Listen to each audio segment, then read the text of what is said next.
Hello, everybody. Thank you for joining. We should be starting in the next few minutes. Thank you.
Thank you, everybody. We'll kick off in the next 2 minutes. Let's give everybody else a minute. Thank you, everybody.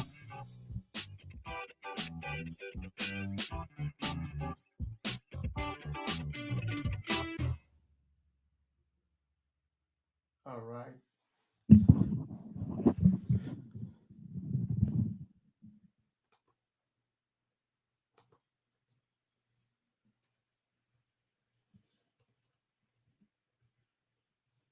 All right. Welcome, everybody.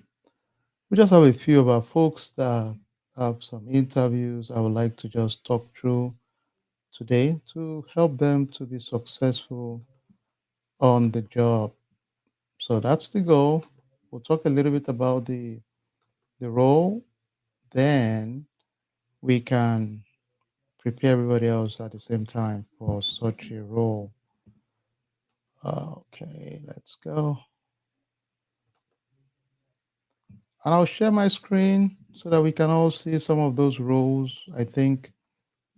And I think what I'm going to do is just copy each of the requirements in simple terms into a document that we can centrally use for the interview. So let's give another 2 minutes. Thank you, everybody.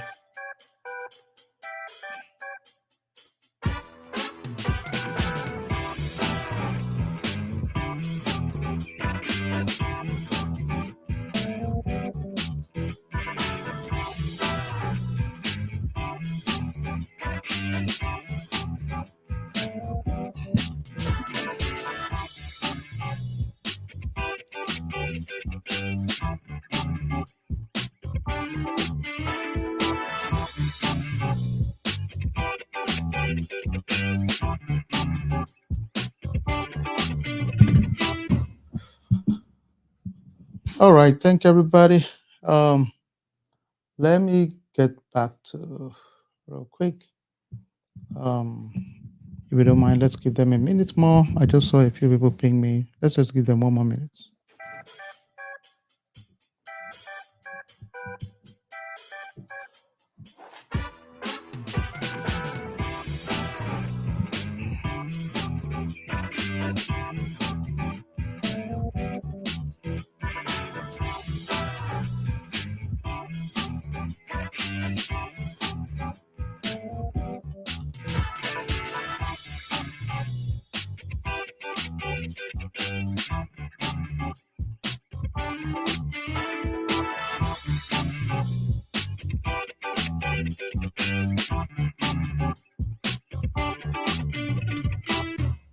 All right, so let's get started. Again, thank you so much, everybody, for being part of hanging out with us this beautiful midday for most of us.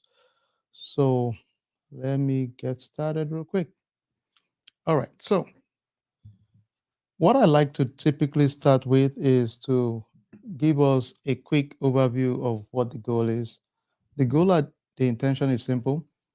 We have a few of our folks here that are preparing for interviews, I want to make sure we can guide them to be very efficient and successful in the long run as they prepare for those interviews. So that's the goal. So today we have two different roles out there. We'll make a good faith attempt to address some of those potential questions that can come out of this role. So I will share the role, we'll talk through it one by one, and hopefully you can get one or two things out of it. Okay. That's the goal at the end of the day. Now, if you're on this call, you are not part of our community yet, we have a document we call like a start document. It has a lot of good stuff that you can leverage. It has scenarios, it has use cases that are very useful and handy for us at any point in time. This is the way we kind of help each other at the end of the day to give back. So as you prepare for your interview, let's give it a good faith attempt to make you successful at the end of the day. All right. So let me try and see if I can make this as bold as possible. I think it's a little bit too thin. I'm hearing that already. So I'm gonna make it as let me try and see if I can zoom in on it real quick. And once I zoom in, we can just go through it one at a time. Let me see if it's better now. If it's better now, if you don't mind, give me thumbs up. If you think it's better now, you can see it better.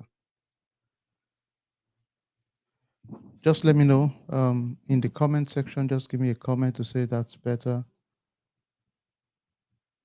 All right. Somebody says Zoom. Okay. Thank you. Thank you. Thank you. Somebody said it's better now, so that's good. Okay. Good. Good. Good. All right. Let's take the first one, ladies and gentlemen. Don't overthink this.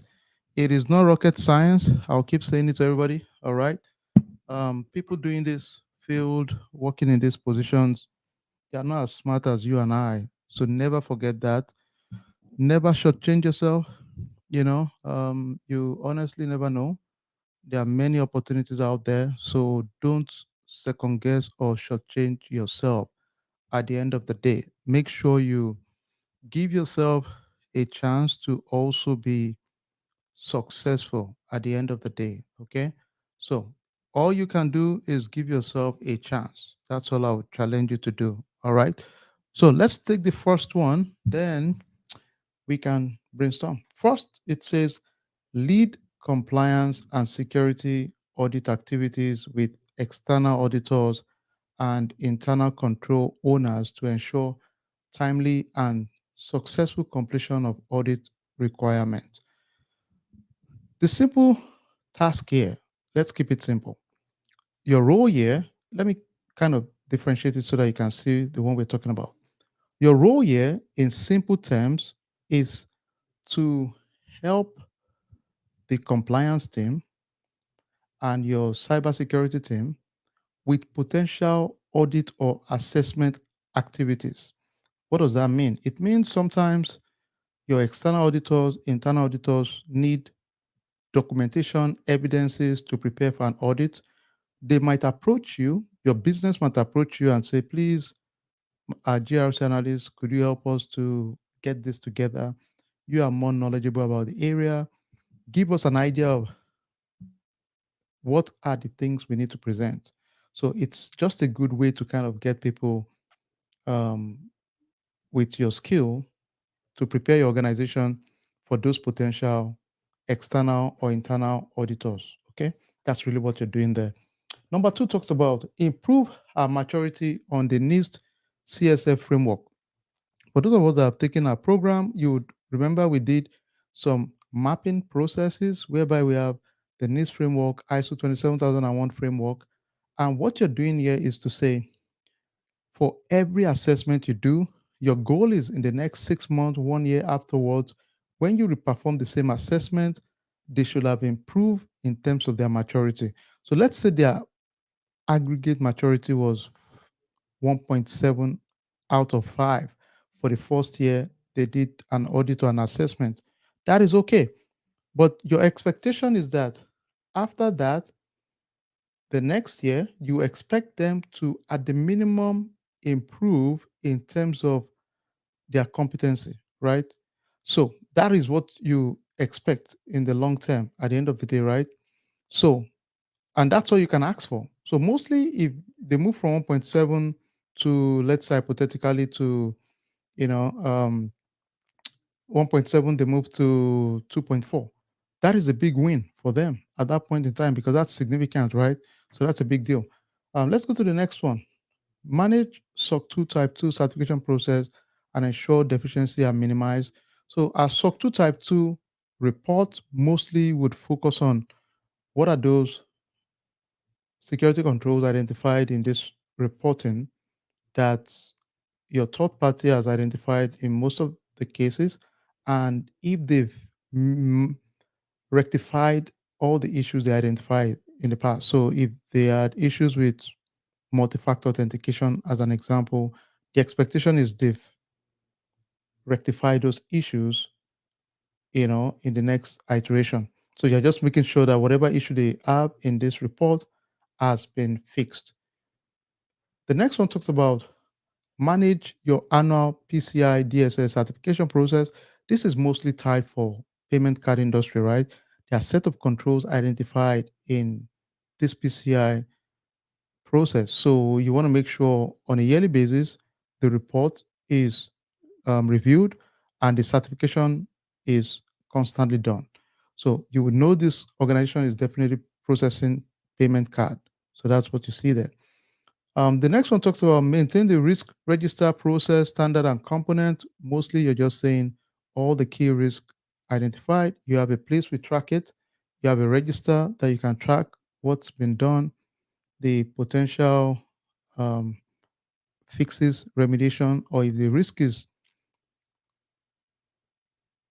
absorbed, you can have the good information to say, okay, this risk, you accept the risk or you don't.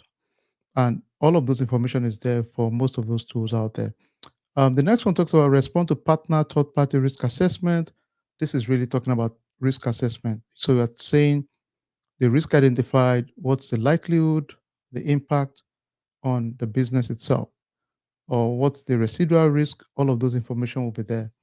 The next one talks about execute and manage vendor third party risk management. So we're just saying for your vendor program, they have an effective way to manage third party risk there. Also talks about streamline audit and control processes. Mostly when you streamline, we're saying if there are manual controls, can we automate them? That will streamline your control process in general. Another one talks about develop metrics to measure the effectiveness of your GRC program. A good example would be the previous year, compliance was 50% on security awareness training. As a result of an effective, robust GRC program, the following year, your compliance was probably 80%. So that's good. Or your vendor third party risk assessment review spiked by 15%. So you're putting some data to verify the effectiveness, or we can say things like we remediated 70% of issues identified. Previous year was 40%. Something like that. Those are metrics that we can stand by. Then they could ask you, how do you stay up to date with laws, regulation, industry best practice? Of course, we all know we attend conferences, seminars to keep us up to date at all times. Those are popular ones out there. Then we read government websites that has good information for us. Let's see. This is just going into general terms in terms of you know involvement in risk assessment.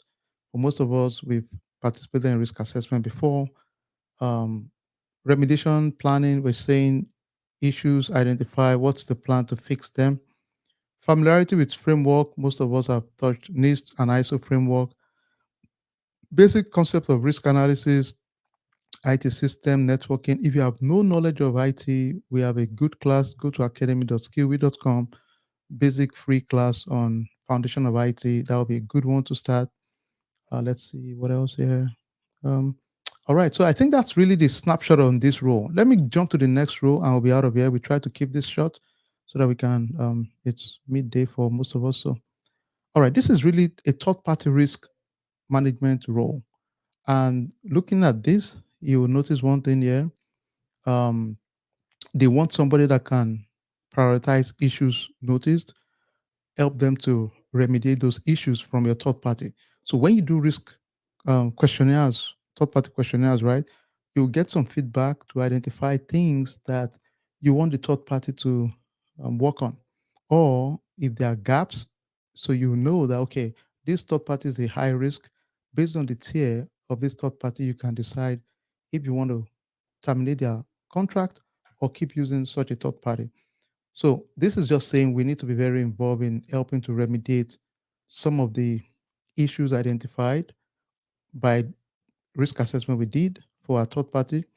Then collection of multiple documentation from a lot of our vendors, because sometimes you could have vendors that are quite a number within your organization. So that's also a big deal. That's somebody else's full-time job.